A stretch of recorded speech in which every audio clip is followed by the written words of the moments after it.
talking about the human rights law of New York City as it pertains to employment protections. And so these are protections covering employees working in New York City that all employers should be aware of, okay? And I'm gonna try to leave maybe 5 minutes at the end for questions, because I always get a lot of questions about these. I'll try to get to them all. If I don't get to them all, I'll be at the table over there, and you can come talk to me, okay? So, so basically we're just giving you an overview of the employment protections within the law. The law is a lot broader than what I'm gonna be talking about.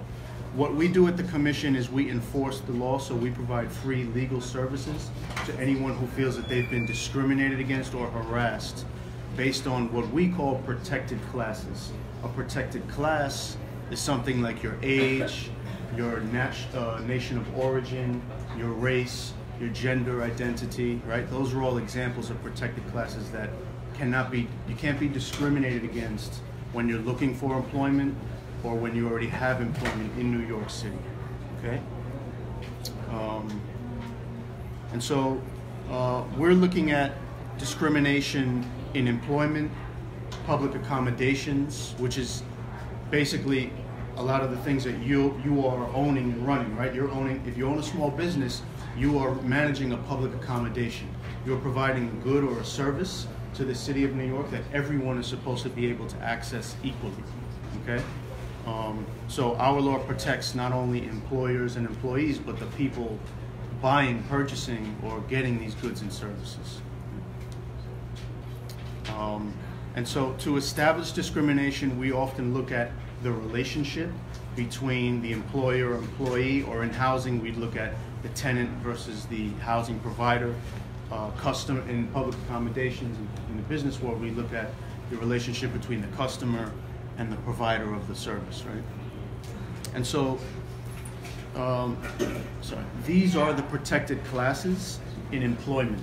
We listed some of those already, but that's the full list, and you can get this list at my table when we're done, okay? So, you're protected if you work in New York City, and your employer, I'm speaking from the employee's perspective, right? You're protected if you work in the city, and if your employer has 4 or more employees. The boss or the owner of that business counts as an employee. So if he or she has 3 employees, they are the 4th, and you are covered under this law, right? They have to follow this law.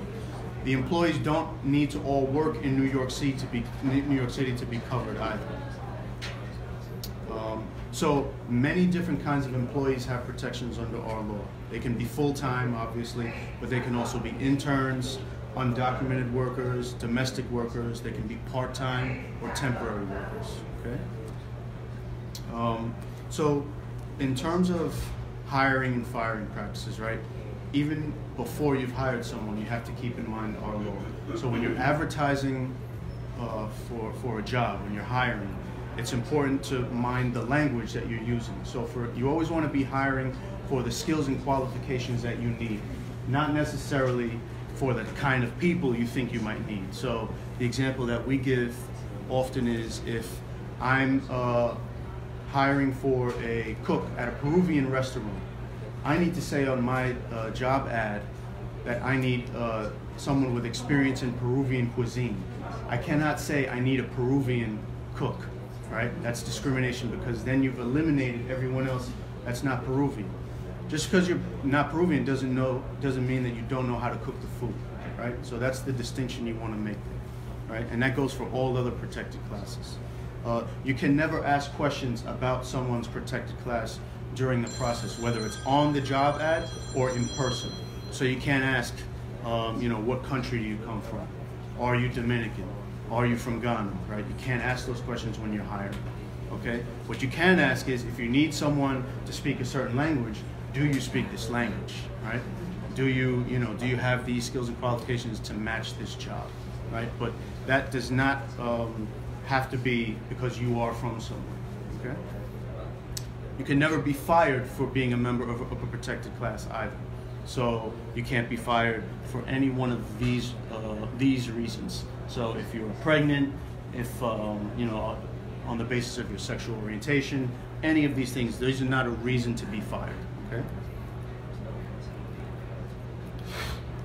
You also can't be paid differently because of your protected class. And we see this a lot, unfortunately, with immigrant communities, especially those who are perceived not to have documentation, right?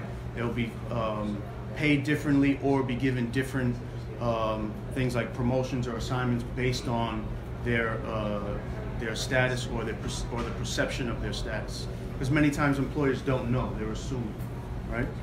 So things like promotions, assignments, scheduling, they have to be given equally, right? Based on the job. It's not based on who you are as a person, okay? As of Halloween of 2 years ago, or a year ago really, employers cannot ask any job applicants questions about their salary, whether it's at a current job that they have that they're transitioning from, or a job that they used to have. Okay? You can't ask about a person's salary. You also can't call that person's former employer and ask them what they used to make. Okay?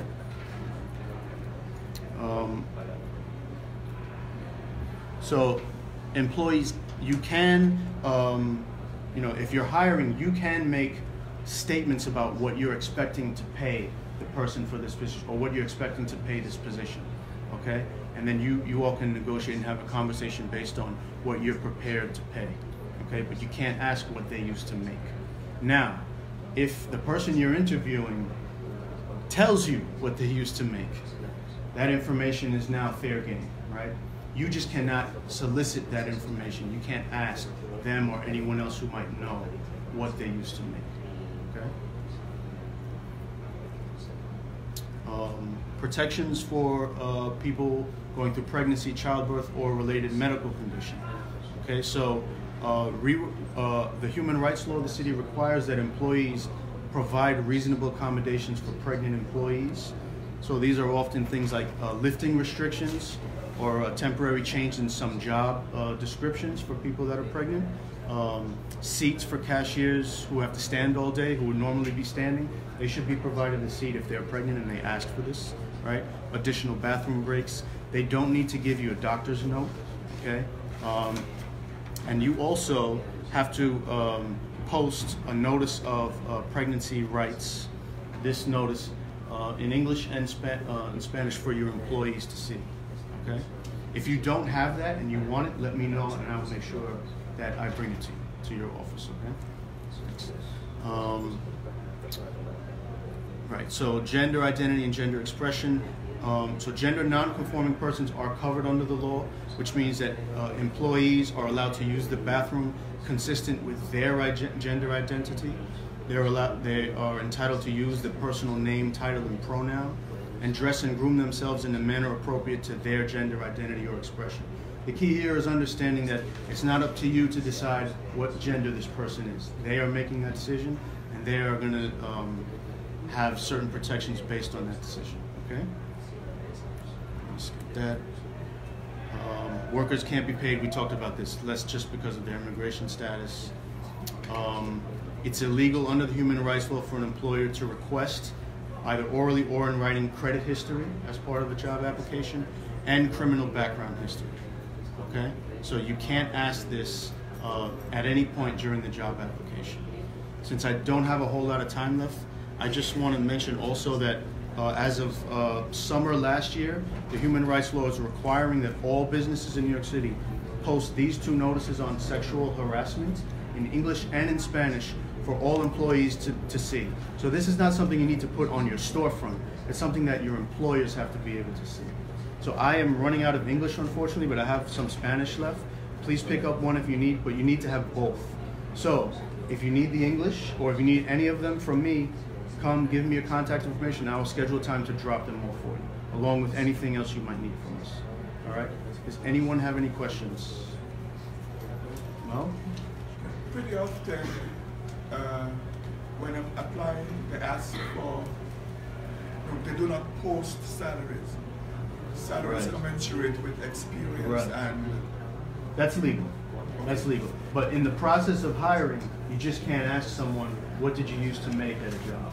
You can't ask that. I ask that because, in my experience, sometimes as soon as I show up, I do not look the way I sound. Uh-huh. You gotta leave. Well, that sounds like discrimination. Well, of course Right. it is. So Too often you can't prove it.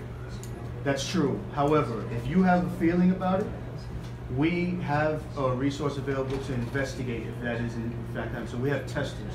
We will send people out to look for a job, you know, of all different colors, and see who's getting rejected and who's getting, you know, who's getting advanced into the process. And if we can prove it ourselves, then we know we have a case. I'm sorry? Minimum wage. Right, in New York State as of this year. Yes.